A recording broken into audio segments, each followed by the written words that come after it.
You can't change the way you were wired much, but you can change a lot of what you do with that wiring. Someone once said the chains of habit are too light to be felt until they're too heavy to be broken. And I see that all the time. I see people with habit patterns that are self-destructive when they're 50 or 60, and they really can't change them. They're imprisoned by that. It's the habits that you generate now on those qualities, or those negative qualities. I mean, the person who always, claims credit for things they didn't do, that always cuts corners, that you can't count on. I mean, in the end, those are habit patterns. I don't think people have any business thinking of themselves as elite. They may have been born with the potential for more IQ, or for that matter, able to kick a football further or dance better than somebody else. But and they no doubt work to perfect their skills and all of that. But it really gets back to every human has equal value. When I was born in 1930, the odds were probably 40-1 against me being born in the United States. I did win the ovarian lottery on that first day. I grew up in a middle-class family, basically. My dad lost his job in 1931, a year after I was born. I lost all his savings, and only the fact that his father had a grocery store kept eating it. Nevertheless, my father went on to have another child a year or two later. I mean, he was an optimist. We all grew up knowing that we had unconditional love from my dad. That doesn't mean he thought we could get away with everything. He basically would just essentially say, I know you can do better than that. You knew if he was disappointed with you, and that would have a big effect with all three of us, actually, but including me. Well, I never saw him do anything that you couldn't put on the front page of the paper. He was probably the best teacher without attempting to be a teacher. He encouraged me to go to college when I didn't want to go to college. But in terms of whether I was, if you'd asked his preference, he never would have said it to me. But he probably would have liked me to be a preacher or something of the sort. We just had to do our best. He never attempted in any way to steer me into any kind of activity. He believed very much in having an inner scorecard and never worry about what other people are thinking about you. I've really never been much for beating myself up over mistakes or anything of the sort. There's nothing you can do about it. The only thing you can change is the future. And I'm in a business where I'm going to make plenty of mistakes. And that just comes with the territory. If it's a choice between looking to the past and looking to the future, believe me, look to the future. I went into business very early. I was smart, but I wasn't that smart. I was good at what I ended up doing, but I got a nickel a week allowance, and a nickel a week wasn't enough to satisfy my wants, and I wasn't going to make more than a nickel a week unless I started selling Coca-Cola door to door. I sold gum door to door. That was pretty standard. I like to read more than most kids, and I really like to read a lot. My eyesight was bad. I didn't know that for a while, but it never slowed me down. Nothing wrong with getting the highest grades in the class, but that isn't going to be the quality that sets apart a big winner from the rest of the pack. I've been lucky in life that I've never had a hero that's let me down. That would be a terrible experience to really have your belief in somebody that you sort of worshipped shattered, and it's never happened to me. I have these friends that they do 10 things for me, and they're thinking about doing the 11th rather than whether they're going to get one in return for me. I had a fellow named Lorimer Davidson, a Geico, in a January day in 1951. He changed my life. He had no expectation he was going to get a thing from me, but I came there on a Saturday and banged on the door. A janitor finally let me in, and he was the only one in the office, this Lorimer Davidson.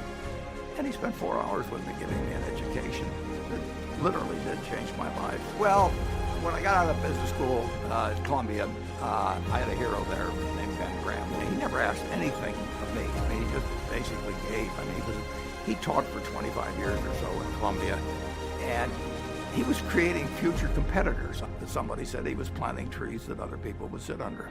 You're very, very fortunate in life when you run into people like that. When I got out of school, I said, could I go to work for you for nothing? I was sort of hoping that if he said yes, he would then decide to pay me. I kept pestering him for a while, and a few years later, they hired me. There are a couple questions I always get asked.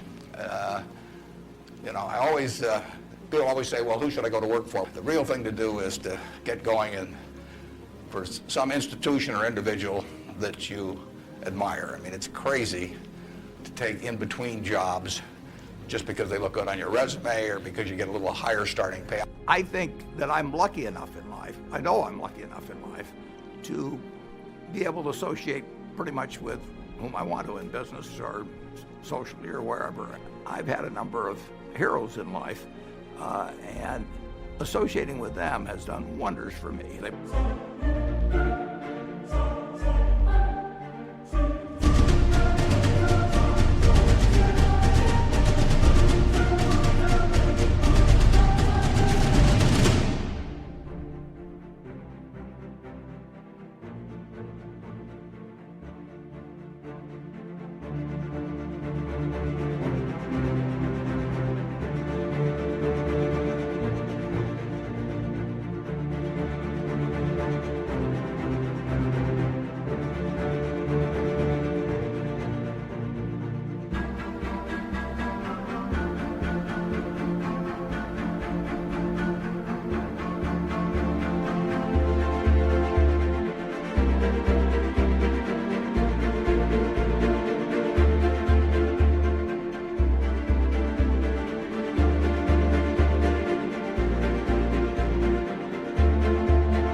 Done wonders for me, and basically not expected anything in return. It gets down to a bunch of qualities that, interestingly enough, are self-made.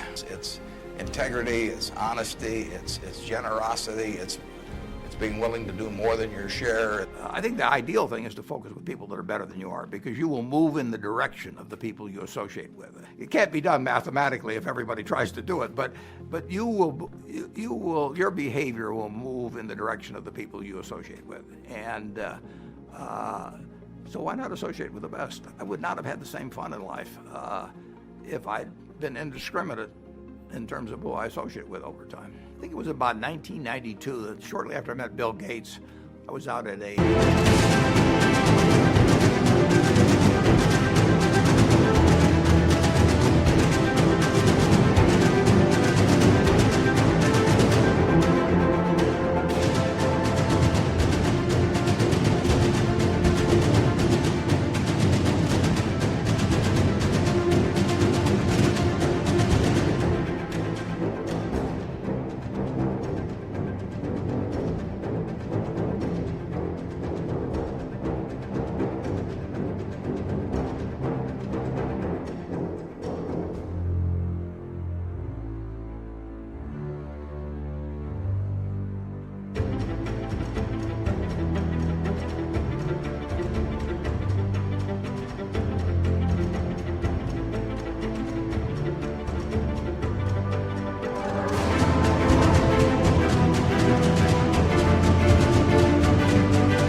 with his parents. Bill's dad asked each of us, and there were probably 20 or so, to write down on a piece of paper one word that would best describe what had helped us the most. And Bill and I, without any collaboration at all, each wrote the word focus. Spending 3 or 4 hours a day hitting a golf ball, or some pianist has been spending 5 hours a day practicing. I mean, focus is...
just bearing down on something. You know, that's why Tiger Woods hit 10,000 putts too, in my case.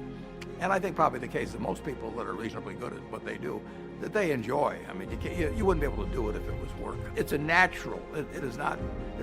I say to myself, I'm going to focus on this or do anything of the sort. It's just a natural behavior, and it's been that way ever since I was a kid.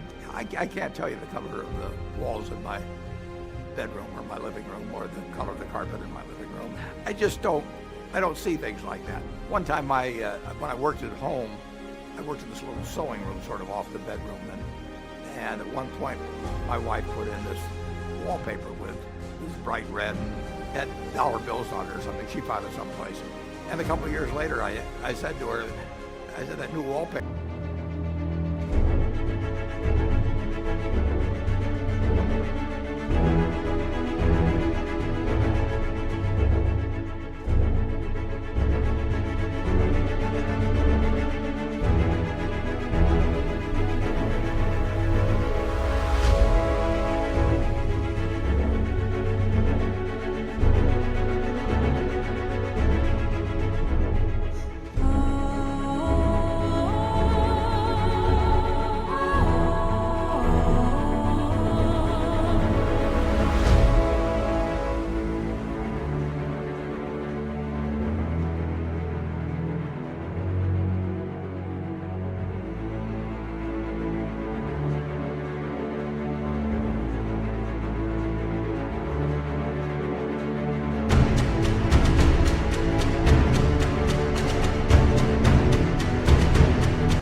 It's been there a couple of years. Just not something that really grabs me. And on the other hand, I'll remember a number sometimes a long, long time. That makes me easy to live with in some ways. You can sort of get away with anything around me. And Bill Gates would be the same way. I've got a lot of friends that they get so darned interested in what they're working on. They don't see other things.